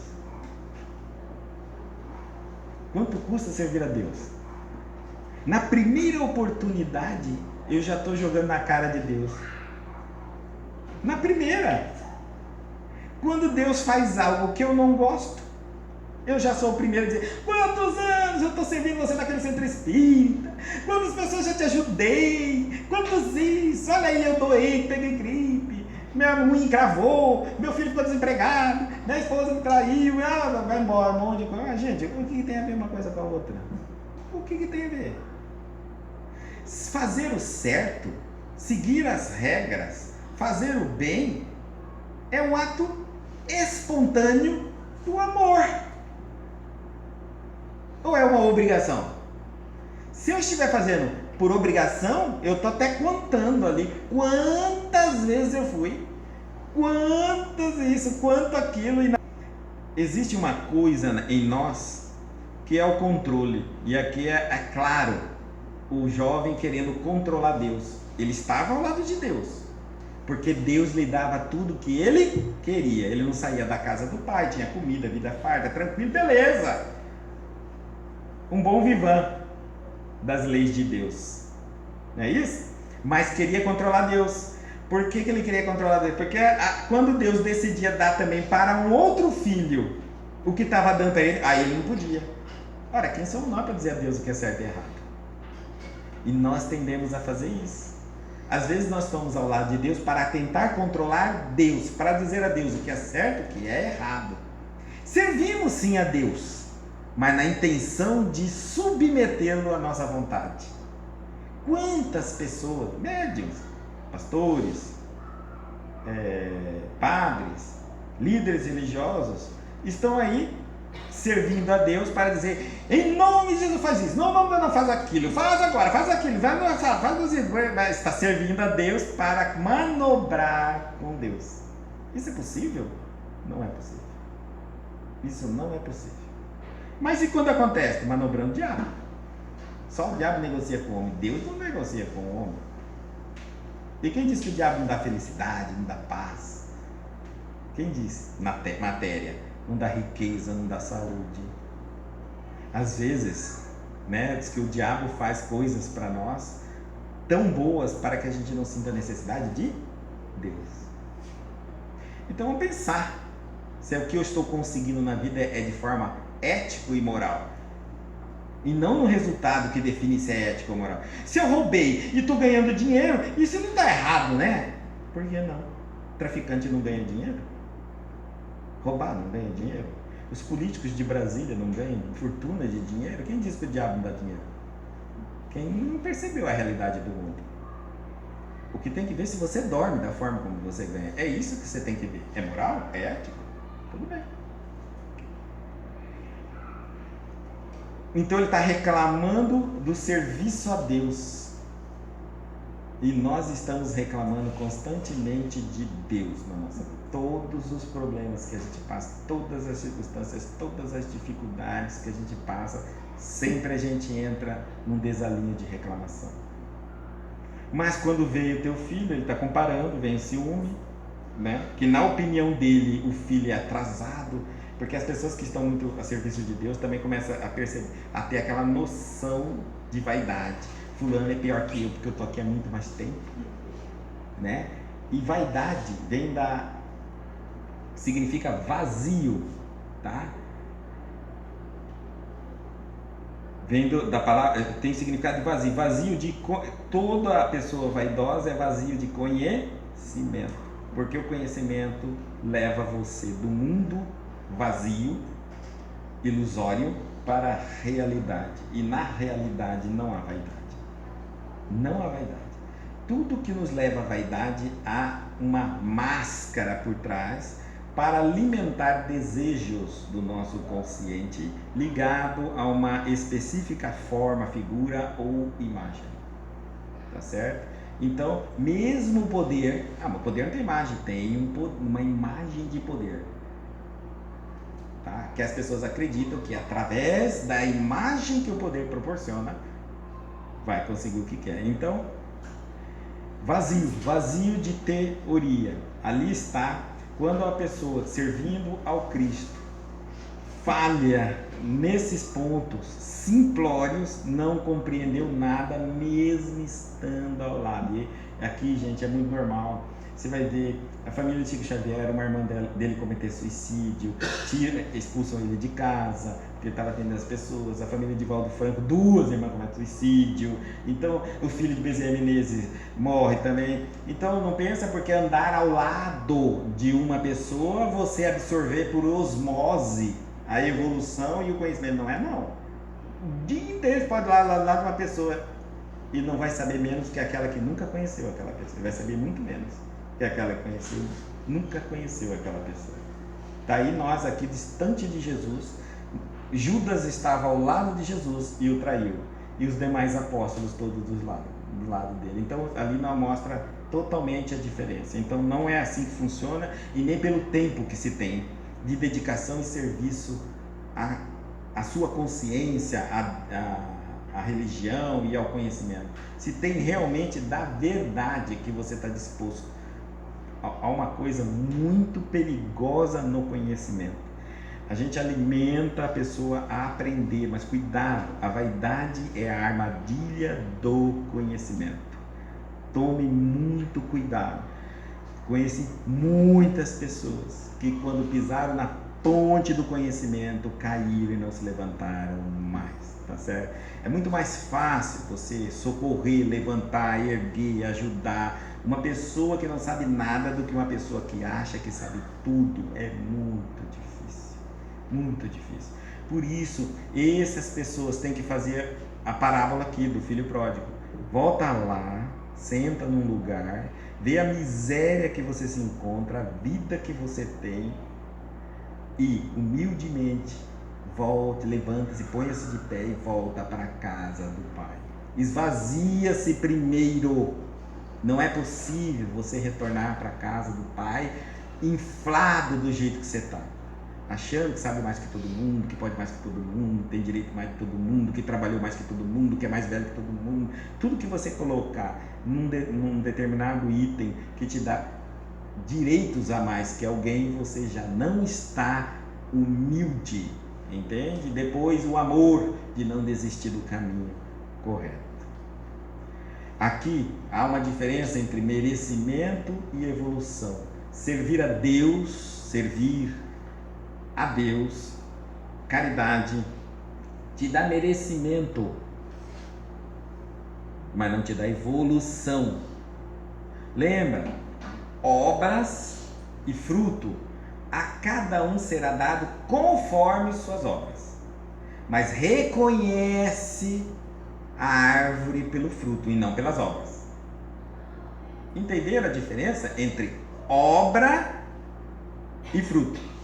Não será reconhecido o Espírito pelas obras, mas pelo fruto. Certo? e não será dado ao Espírito pelo fruto, e sim pelas obras. Então, a obra é merecimento. A evolução é o que você faz com a oportunidade do trabalho.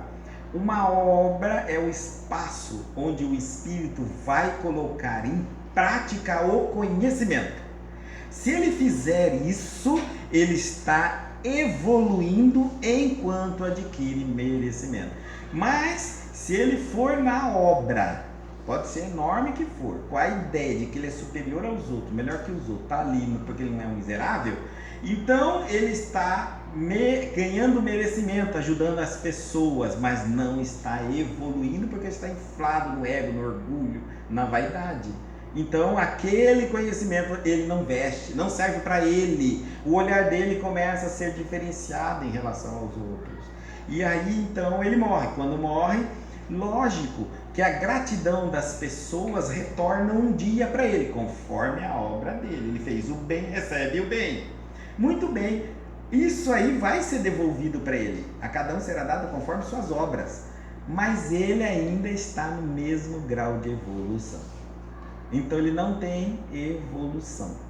Há uma coisa enorme, por isso muitas pessoas trabalharam anos na obra do Senhor e não evoluíram, mas ganharam merecimentos, que vai ser, inclusive merecimentos para resgatar erros do passado, né? E merecimentos que serão ainda devolvidos em uma outra existência ou nessa no futuro, mas não evoluíram, porque não aplicaram a oportunidade da obra para a própria evolução,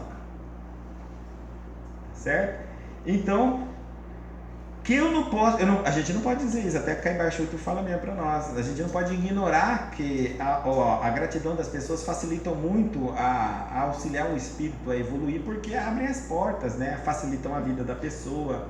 Então quem está pensando voltar na Terra aqui, no próxima reencarnação, ela fala, poxa, mira no Sol, se errar pega a Lua, mas ela saiu da Terra, né? Mas a gente só pensa na Terra. Então, eu já vou fazer eu vou fazer caridade, porque quando eu voltar na Terra, miséria, né? Na Terra, aí eu já tenho muito merecimento, aí eu não vou mais passar fome, eu não vou mais passar, tá bom, você já está ajeitando a coisinha. Sabe aquela coisa, você está ajeitando seu quartinho, né? Para a hora que você foi dormir, meu Deus do céu. Né? Nós somos mais do que isso, muito mais. Faça sem limite, para quem sabe, na próxima reencarnação, seu anjo da guarda chega e diz para você, olha, na Terra você não precisa mais, agora você vai para um outro planeta. Olha que maravilha, porque a Terra ficou pequena para você. A gente só ajeita as coisinhas, né?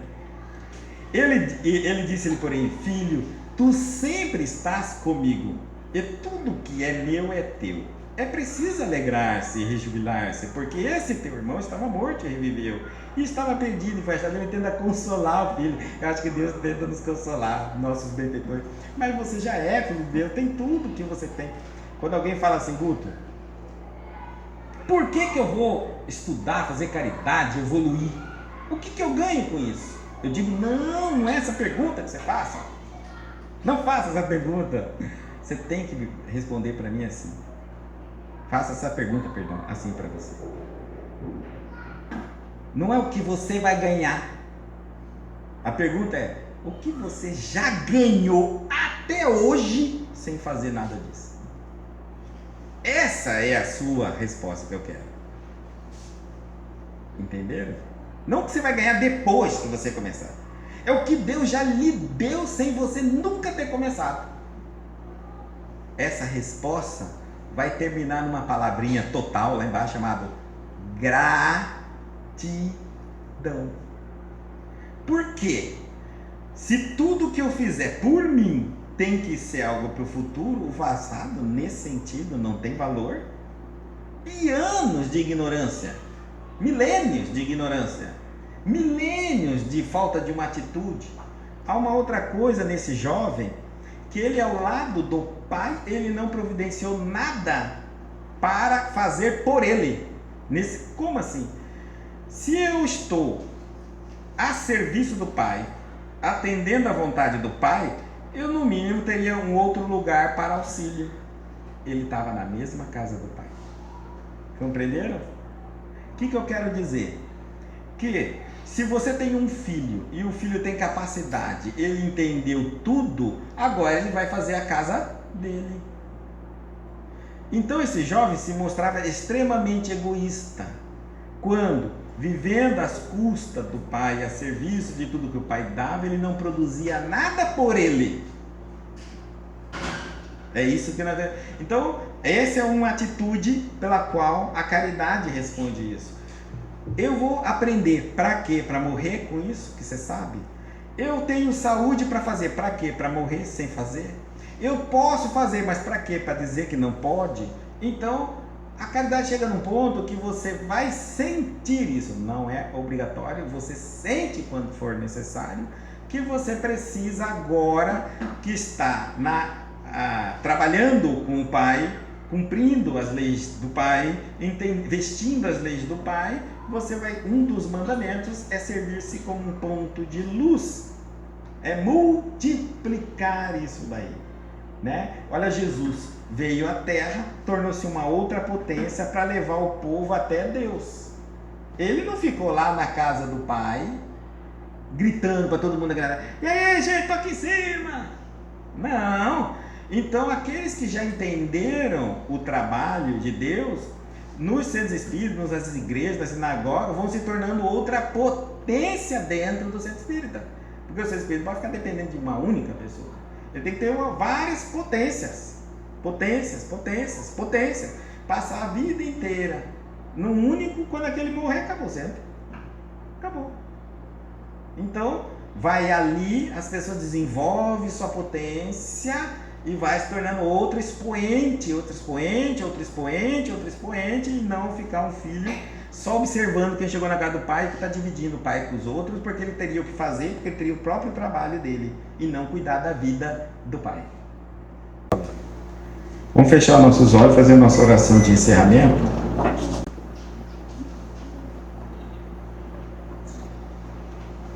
Altíssimo Pai eterno, eterno em poder, eterno em justiça e eterno em bondade. Memorável Mestre, amigo e irmão de todos os instantes de nossas vidas, Jesus.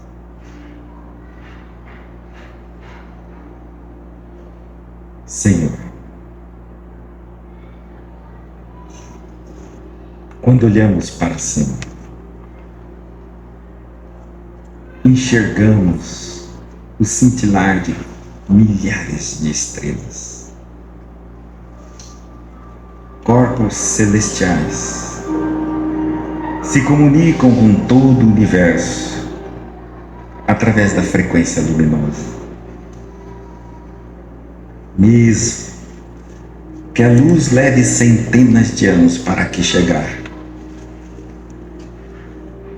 ainda recebemos a informação tal qual é da sua origem, nada adulterado, uma fidelidade absoluta na comunicação dos astros, milênios de ano-luz, e nada se modifica nas comunicações. Tua palavra é sem alteração. Milênios de anos se passaram depois da vinda de nosso Mestre Jesus. Inúmeras tentativas de modificar suas palavras e seus ensinamentos, todas mal sucedidas. Não vamos aqui ignorar milhões de pessoas afogando-se na praia do desespero, da desesperança, da amargura, da ignorância, porque se permitiram, sem a menor reflexão, ouvir e interiorizar as mudanças que ocorreram da sua legítima lei. Jesus foi o mais fiel de vossos filhos e nosso irmão. Deixou-nos não só um conhecimento teórico, mas uma vida prática de como viver no mundo e não ser deste mundo. Mostrou-nos a lucidez clara de um anjo que podia ver as dimensões do ser humano e as dimensões de todo o universo. Auxilia-nos a interiorizar os seus ensinamentos, não apenas com o exercício da razão egocêntrica, porque a nossa razão ainda é limitada com a experiência do conhecimento atual. Queremos assimilar o que provém da intuição, da fonte absoluta da sabedoria, daquilo que é mais profundo e ultrapassa o linguajar humano. Queremos saber e não só apenas memorizar. Queremos, com a impulsividade do saber, meditar. Meditar ao ponto de descobrir as consequências. Meditar a ponto de conseguir nos enxergar o quão pequenos somos diante de tanto que ainda não sabemos. Saber o que não sabemos e ter a certeza que há muito por caminhar, porque não caminhamos absolutamente nada. É saber onde estamos, saber quem somos e saber quanto tu és infinito e grandioso. Seria demais te pedir para que te compreendêssemos. Nossa pequenez não suportaria. Então, nós te pedimos, ensina-nos a te amar. Porque o amor ultrapassa as reflexões e o raciocínio. É uma outra porta. É o sentir vivo em segui-lo. É sentir sua presença em se permanecer contigo. É nos sentirmos múltiplos no tempo. Obrigado, Pai. Já que vestimos uma vestimenta ainda incapaz de te compreender, mas possuímos um canal infinito de te sentir e de conviver contigo na intimidade de nossas almas, nós te agradecemos. Esteja conosco, impulsionando-nos através de nossos benfeitores, porque eles sabem como invocar a nossa boa vontade. Técnicas que nos tiram dessa paralisação. O tempo se vai, o ano se finda, 2017 estamos despedindo. Quanto tempo se correu nesta terra? E o que estamos fazendo por nós? Não deixe que mais um ano se vá sem que eu termine diferente de quando ele começou. Incentiva-me a caminhar, a progredir, a se tornar melhor, a vencer os meus limites e as minhas barreiras, mas contigo no meu coração, e que tuas leis será para nós não apenas um dever que deve ser cumprido, mas o exercício do alto amor que temos e o amor que temos por ti, hoje e sempre.